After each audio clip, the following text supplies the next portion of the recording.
आता वाजलेत रात्रीचे 2 आणि आम्ही इथे आलो आहोत भस्म आरतीसाठी.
आम्ही आता इथे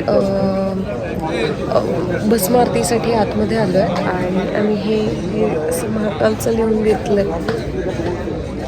अथिरानी पण लिहिलं पण ती झोपली.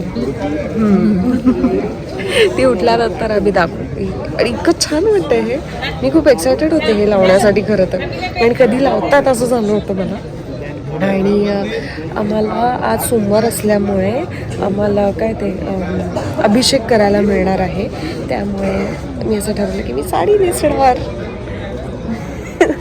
साडी नेसली पण छान वाटतंय. आत्ता वाजलेत रात्रीचे 2 आणि आम्ही इथे आलो आहोत भस्म आरतीसाठी. आमचे गुरुजी येतात म्हणून आम्ही इथेच बसून आहे, त्यांची वाट बघतोय आणि ते आले की मग आम्ही आतमध्ये जाणार आहे भस्म आरतीसाठी.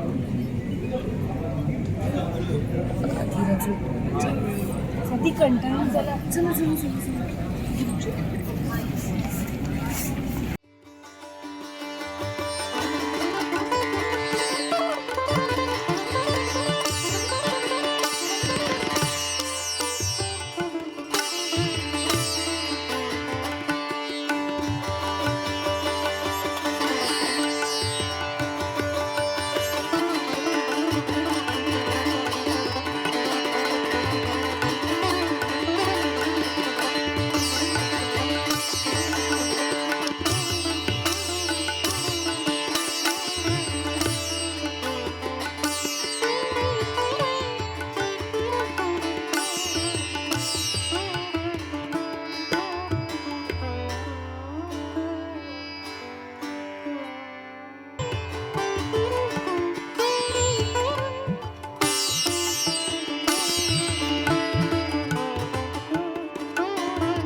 later. हाय, गुड मॉर्निंग सगळ्यांना. कसे आहात तुम्ही सगळे? खरं तर गुड मॉर्निंग म्हणता येणार नाही, कारण रात्रभर झोपलेच नाहीये, त्यामुळे खरं तर ही गुड मॉर्निंग. पण नव्या दिवसाची सुरुवात आहे. काल रात्रीच म्हणजे आज रात्रीच मी खरं तर भस्म आरतीला जाऊन आले, जो तुम्ही बघितला ते व्हिडिओज बघितले. आणि म्हणजे तो एक्सपिरियन्सच इतका भारी होता, म्हणजे तो शब्दात सांगणं खरंच खूप अवघड आहे माझ्यासाठी. कारण एक तर सुरुवातीपासून मी थोडंफार सांगते.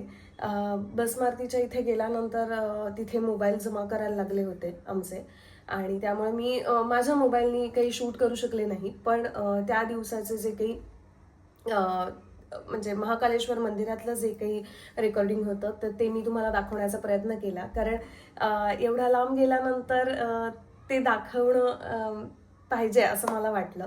त्यामुळे मी ते दाखवण्याचा प्रयत्न केला. आय होप ते तुम्हाला आवडलं असेल. पण तिथे बसून आणि अगदी समोरच ती भस्म आरती चालू होती आणि ते बघण्याचा एक्सपिरियन्स इतका इतका कमाल होता. म्हणजे नजर सुद्धा हलत नव्हती माझी.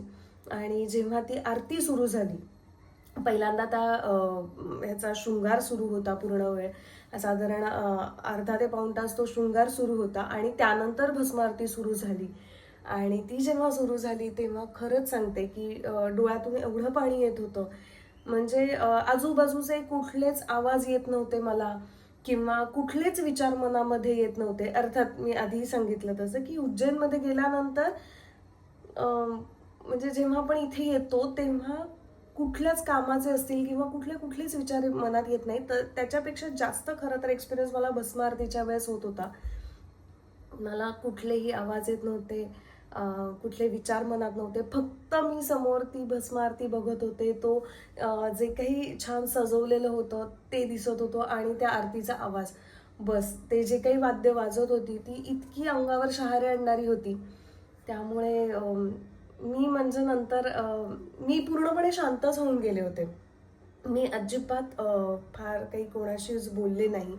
आणि तो सगळा जो काही एक्सपिरियन्स होता, ती जी शांतता होती माझ्या मनात झालेली, ती मी घेऊन डिरेक्टली रूमवरती आले. कोणाशी काही बोलले नाही. आणि अर्थात तुम्ही हे आधीचे जे काही व्लॉग्स बघितले त्याच्यामध्ये आम्ही आदल्या दिवशी म्हणजे काल पूर्णपणे गडकालिका मंदिर असेल, किंवा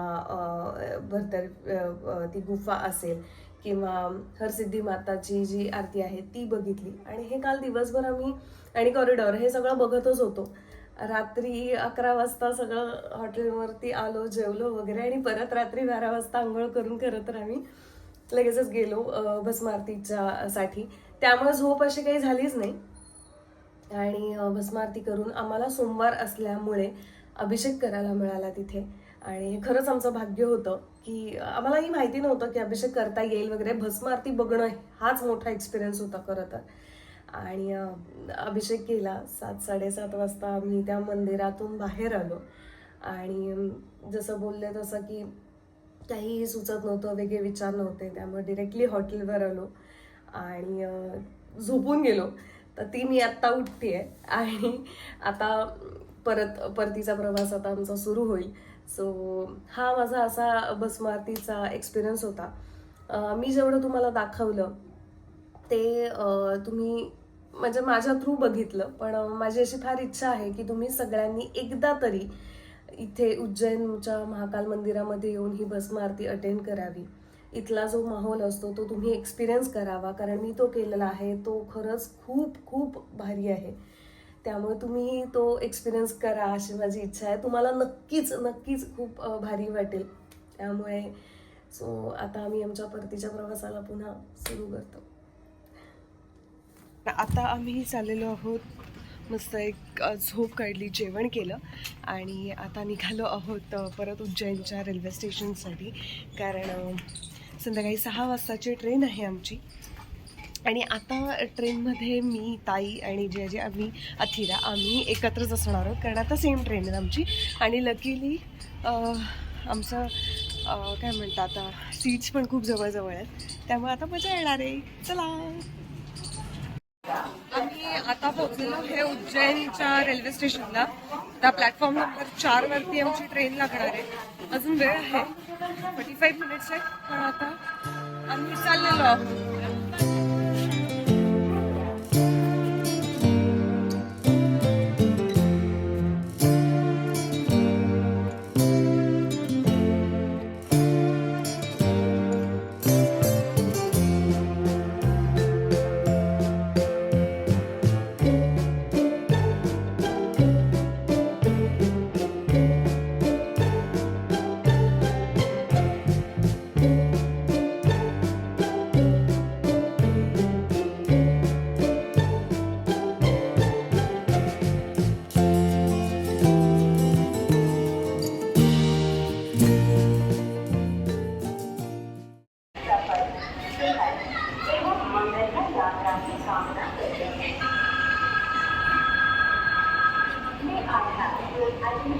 आत्ता आम्ही आलो आहोत उज्जैनच्या रेल्वे स्टेशनला आणि आता ही एक चालली आंबेडकर नगर टू भोपाल ही अशी एक्सप्रेस आहे. आणि हा प्लॅटफॉर्म नंबर 5 आहे आणि माझा प्लॅटफॉर्म नंबर म्हणजे आमचा प्लॅटफॉर्म नंबर हा 4 असणार आहे. इथे आमची इंदोर पुणे एक्सप्रेस येईल. अजून 40 मिनिट्स आहेत, 40 मिनिट्सनी येईल. आम्ही प्लॅटफॉर्मवर उभे असताना इथे ट्रेनला इंजिन लावण्याचं काम सुरू होतं. शाळेत असताना तर मला असं वाटायचं की ट्रेन पूर्णपणे युटर्न घेऊन येते, असंच वाटायचं. पण इथे आज प्रत्यक्षात पाहता आलं की ट्रेनला इंजिन कसं जोडलं जातं ते. तर खूप उत्सुकता होती हे बघण्याची, तर ते आज पाहायला मिळालं.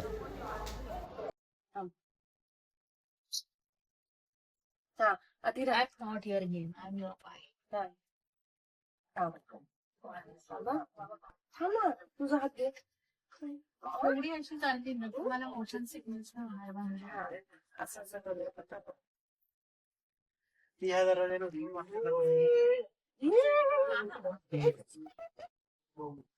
अरे हात कसं लागली काढला.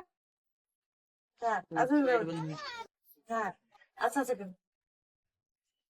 5 6 दर्शन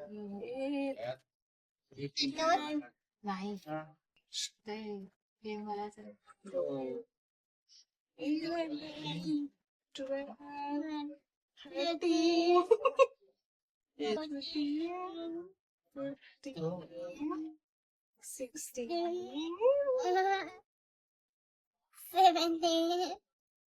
आता मी असं करतो. शेचा एक्सपिरियन्स मस्त होता. त्याच्यात बसायला जरा व्यवस्थित मिळाला असता तर तो अजून सुखसच झाला. हिचे किती पार्ट या ब्लॉगचे ना ते कमी ड्युरेशन आम्हाला संपलं थोडंसं. ऍनिमेशन थोडीफार काय करायचं?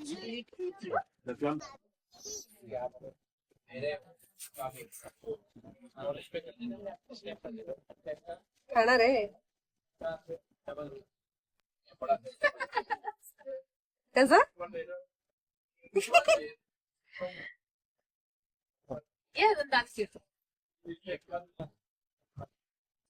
आपण कोण आहे?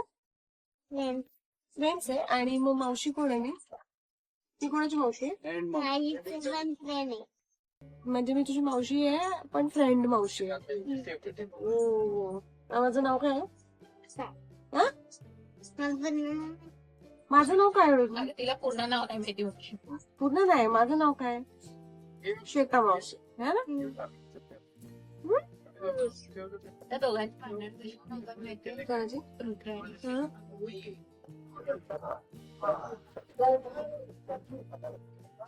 आता आम्ही पोहोचलो आहोत रतलाम स्टेशनला.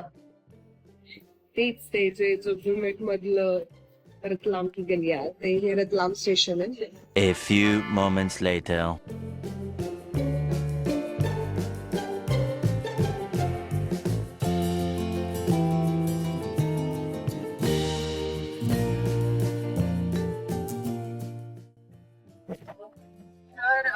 आता वाजले सकाळचे 6 आणि पोहोचले मुंबईमध्ये आणि मी उतरले भिवंडीलाच कारण कल्याण खूप लांब झालं असतं आणि बसायचं सो मी भिवंडीला उतरले आणि आता घरी चालली आहे पुण्याला. सो खूप मजा आली. ही जर्नी खूप भारी होती. एक्सपिरियन्स पण खूप छान होता. फायनली ठाणे उज्जैन आणि उज्जैन ठाणे हा प्रवास आता इथे कम्प्लीट होतोय. So bye bye.